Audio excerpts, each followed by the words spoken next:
With the union budget set to be presented on July 23rd, people who are involved in the sales and service of automobiles in Vijayawada are voicing their demands for policy changes to support their livelihood. Automobile workers demand a reduction in goods and services tax or GST on cars and spare parts that will bring down prices and ensure a boost in sales. ఇంతవరకు మనకు వచ్చి కస్టమర్కి tax ఎలా ఉండేదంటే 12% 14% ఉండేది.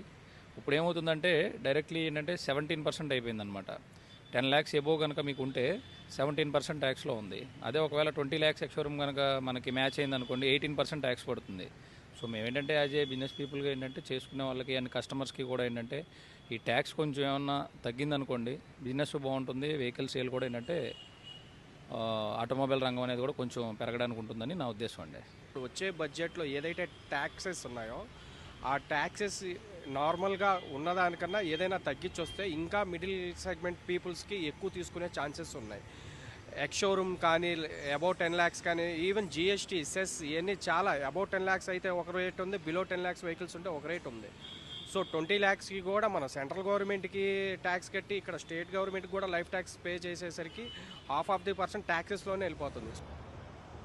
People also highlighted the need for tax exemptions and incentives that will help boost the industry, especially in light of the ongoing shift towards electric vehicles.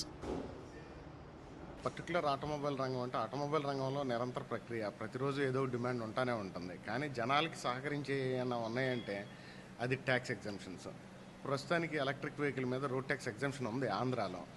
కానీ రేపు July 7th నుండి మళ్ళీ ట్యాక్స్ ఇంప్లిమెంట్ అవుద్ది అంటున్నారు. ఆ ట్యాక్స్ ఇంప్లిమెంటేషన్ లేకుండా ఈ tax exemption extend చేస్తే మధ్యస్థాయి వాళ్ళకి, మధ్యతరగతి వాళ్ళకి, దిగువ స్థాయి వాళ్ళకి కూడా కారు అందుబాటులో ఉంటుంది. అందులో ఇప్పుడు ఎలక్ట్రిక్ వెహికల్స్కి డిమాండ్ కూడా బాగా పెరుగుతుంది.